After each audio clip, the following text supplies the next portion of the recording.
नमस्कार। Heritage guardians में आपका स्वागत है। आज का विषय है हिमाचल चंबा की रावी नदी और इसके अनेक नाम। रावी चंबा जिले की मुख्य नदी है और यह चंबियालों का दिल और आत्मा है।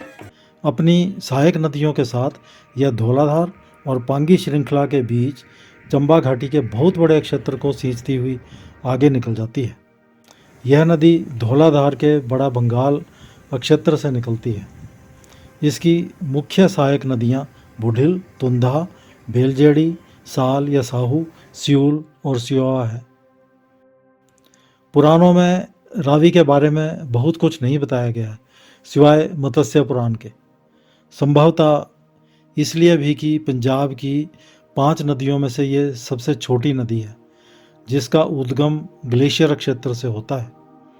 पंजाब की 5 नदियों में से एक रावी चंबा जिला की जीवन रेखा है। रावी को संस्कृत में एरावती भी कहते हैं। काव्य ग्रंथों और पुराणिक साहित्य में यह सप्त सिंधु घाटी, जहाँ वैदिक सभ्यता का उत्थान हुआ था, की 7 नदियों में से एक है।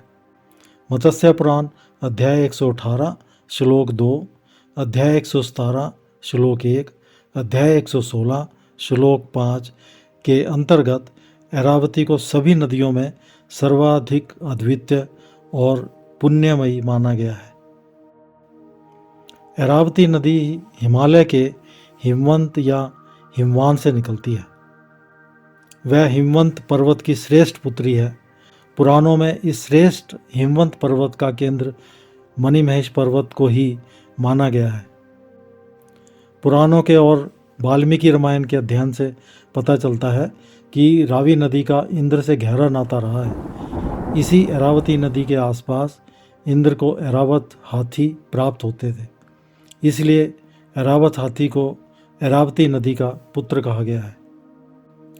कूर्म, मार्कंडे, वराह, वायु, मत्स्य पुराण और महाभारत में इसका एक नाम इरावती भी है।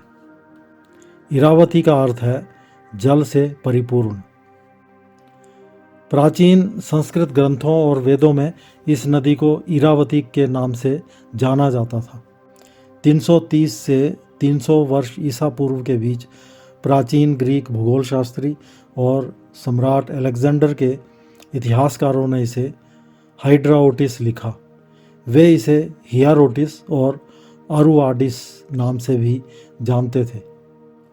टॉलमी ने इसे रुहाडिस कहा, जो शायद इरावती, रौडी और रावी के बीच कहीं अपभ्रंश जान पड़ता है।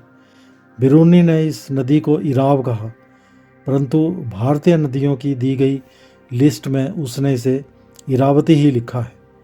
चंबा में इस नदी को 3 अलग अलग नामों से पुकारा जाता है। चंबा घाटी के ऊपरी इलाके में इसे रावती, बीच के क्षेत्रों में रवा और निचले और मैदानी क्षेत्रों में इसे रावी कहा जाता है।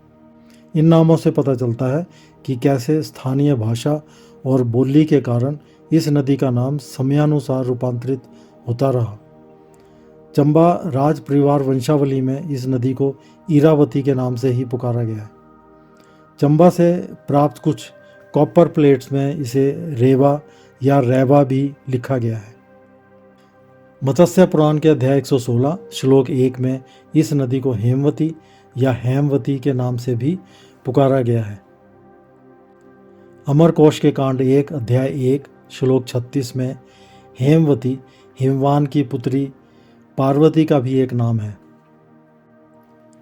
यश निरुक्त के अध्याय 9 श्लोक 26 के अनुसार वैदिक काल में इसे परुष्णी भी कहा जाता था। परुष्णी का अर्थ पानी की धारा जिसमें बहुत बड़े मोड़ होता है। परुष का अन्य अर्थ ऊन का गुच्छा या तट पर उगी घास भी होता है। ऋग्वेद और अथर्ववेद में हमें इस नाम के बहुत से संदर्भ मिलते हैं। परुष्णी नदी मरुदगणों का निवास स्थान भी था। बुढ़िल या बुधिल घाटी में, जिसे अब बुढ़िल नदी पुकारा जाता है, पीर पंजाल पर्वत श्रृंखला की 2 भुजाओं के भीतर समाहित है। कुछ समय पहले तक रावी की मुख्य सहायक नदी बुढ़िल को ही असली रावी माना जाता रहा है जब तक नए भूवैज्ञानिकों ने इसका दोबारा नक्शा नहीं बना लिया। नया नक्शा बनने के बाद कांगड़ा जंगलात के बड़ा बंगाल को रावी नदी का उद्गम स्थल मान लिया गया।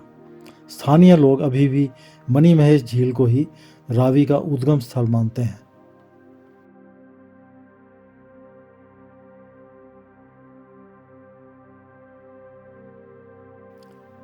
मिस्टर विलियम मूर क्रॉफ्ट और मिस्टर जॉर्ज ट्रेबेक ने अपनी पुस्तक travel memoir of Himalayan provinces of Hindustan में लिखा है कि मुझे पंजाब की अन्य नदी रावी या हाइड्रोटेस के उद्गम स्थल का पता चला है। मन में एक पर्वत पर 2 झीलें हैं जहां जाने के लिए तांदी से लगभग 10 दिन का समय लगता है। इसके पश्चिम दिशा में डलकुंड और गौरीकुंड है। इन दोनों से 2 जलधाराएं निकलती हैं जो इन 2 जलधाराओं के बीच से निकलने वाले शिव करोत्री नाला में मिल जाती हैं। ये 3 धाराओं से इतना पानी हो जाता है कि एक घराट मिल आसानी से चल सके और यह धारा हड़सर में प्रवेश कर जाती है। इस स्थान से आगे इस जलधारा में अनेक पहाड़ी नाले आकर मिल जाते हैं और इसका नाम रेवा हो जाता है। इसके बाद ये चंबा से निकलकर, जो इसके दाहिने तट पर स्थित है, उल्नास की ओर निकल जाती है, जहाँ इसमें चंबा से 30 कोस की दूरी पर सियांग नदी मिलती है। इसके बाद इस नदी को रावी पुकारा जाता है। यदि यह जानकारी आपको रुचिकर लगी हो तो कृपया इस चैनल को लाइक और सब्सक्राइब करना ना भूलें। इस विषय पर अधिक और पर्याप्त जानकारी के लिए पढ़ें मेरी पुस्तकें जो हिंदी और अंग्रेजी दोनों भाषाओं में उपलब्ध हैं। मणि महेश सहस्त्र मणि पर्वत झील और Mani Mahesh the mountain lake of 1000 jewels, जो अमेज़न और गेटी शिमला के किताब घर में उपलब्ध है। इस पुस्तक के लिए आप मुझे भी व्हाट्सएप द्वारा संपर्क कर सकते हैं। संपर्क सूत्र डिस्क्रिप्शन बॉक्स में दिया गया है। धन्यवाद।